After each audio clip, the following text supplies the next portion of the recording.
But when I saw the sense of independence, I felt like I lost a sense of myself, because I think in that moment also I was yearning and looking for someone to love me. And I'll be totally honest and say it. My love for my children came from wanting to love them so hard and wanting to be loved back.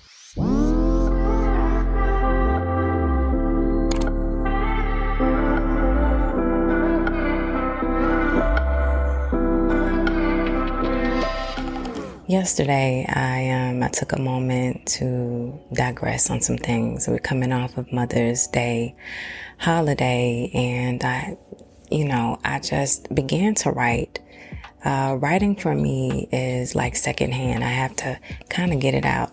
In my head, I tend to overthink. So writing it is kind of like letting it go. And so I started to reminisce on my first taste of motherhood. And I became a mother younger than I had wanted to. But life is full of surprises, and it does so the way that it is supposed to be. And I recall trying to, be a mother and going through college and trying to handle a job, and the notion of responsibilities were too much.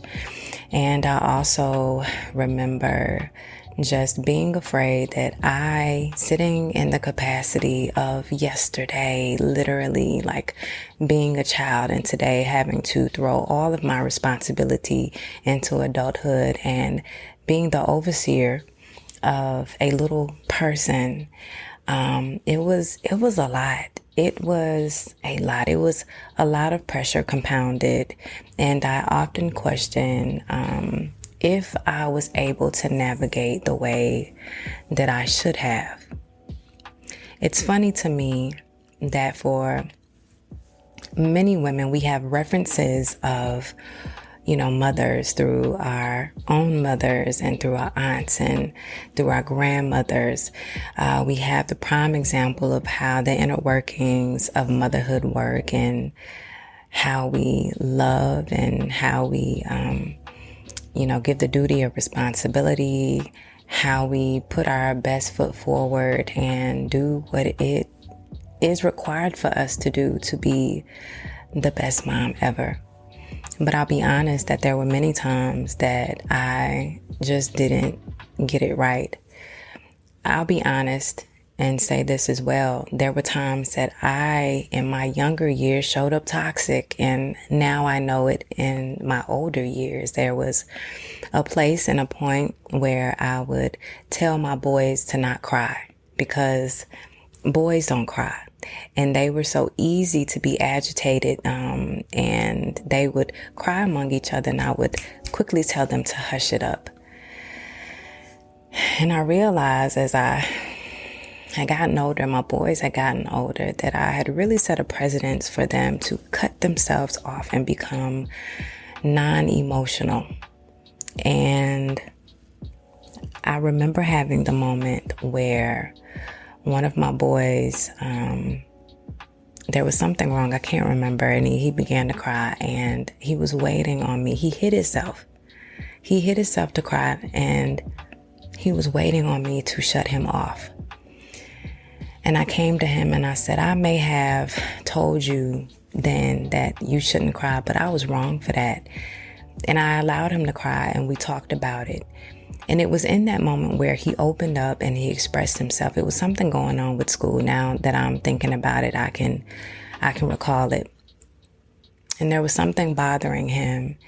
And I told him it's okay to cry, because I wanted to undo that thing that I had put into him at a very young age. And I'm saying all of this to say that many young boys were told from a young age not to cry, because boys are supposed to be strong. But now we see that boys who become men are unavailable and emotional-less, and not able to coincide with their feelings, and not able to express. So I wanted to undo that change. And I understood how important it was for me as a mother, as a woman, to show them different aspects of growing up and being.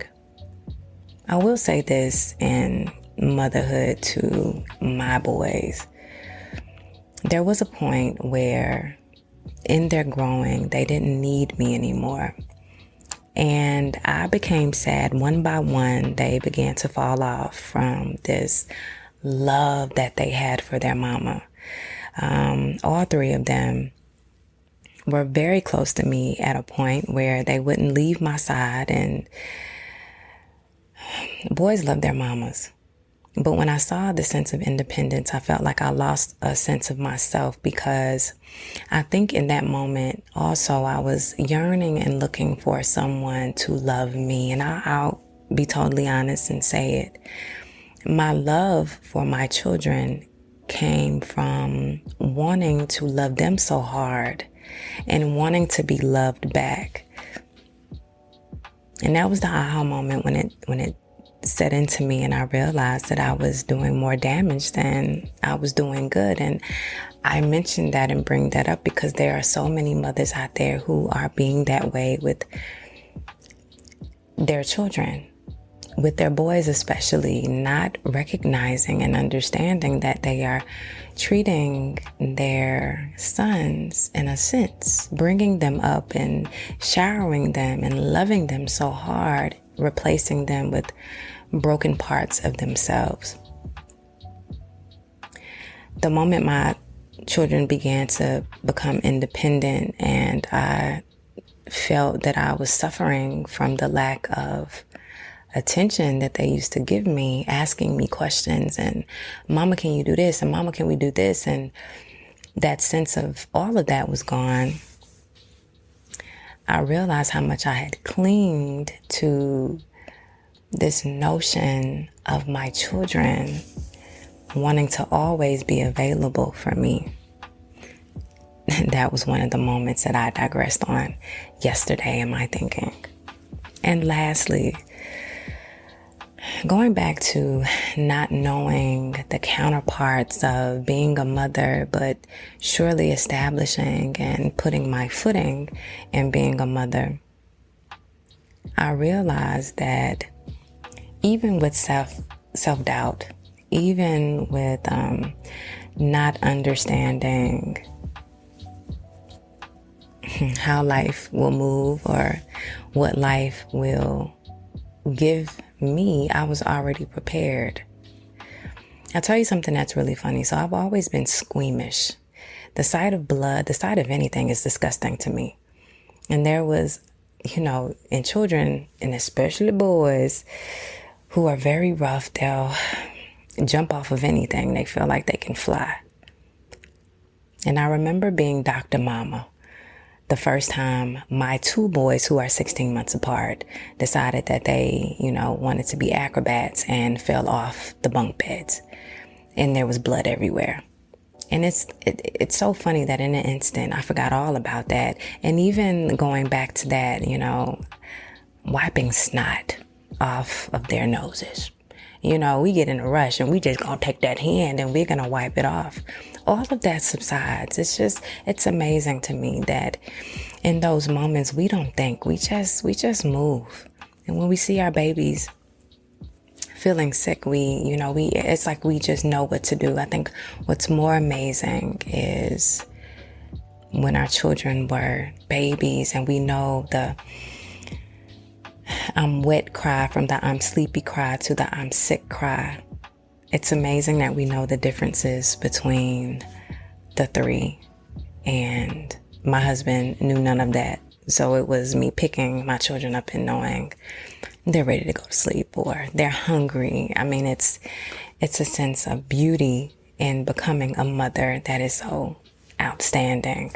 I wanted to share that with you because I think, motherhood is challenging in its own, having to take on responsibility that, maybe we did want, or maybe wasn't ready for. No one talks about how difficult it can be when there are moments when you just literally become overwhelmed and you're just unsure of yourself. And then your children remind you of just how imperfectly perfect. You really are. If you are a mother, operating in whatever capacity of being a mother, an aunt, a grandmother, a sister, whatever, you're mothering a person, I want to extend my thank you to you, because it is such a beautiful and fleeing feeling to know that as women, we can operate and move in ways in which we didn't have to be educated on. Motherhood is beyond beautiful. It is just exciting. There is this wisdom that we gain. There's this pride that we hold. We wear this proud S on our chest and we move organically. That was my thoughts for today. I know I've been away. Thank y'all for, keeping on. I promise I'll upload more. I'm one of those people, I'm not going to be pushed to do anything that I'm just not feeling, but I'm proud that you are here. I looked at my subscribers and I don't know where y'all came from, but I appreciate y'all. Take motherhood with love. It is indeed a blessing. All right, y'all. Peace.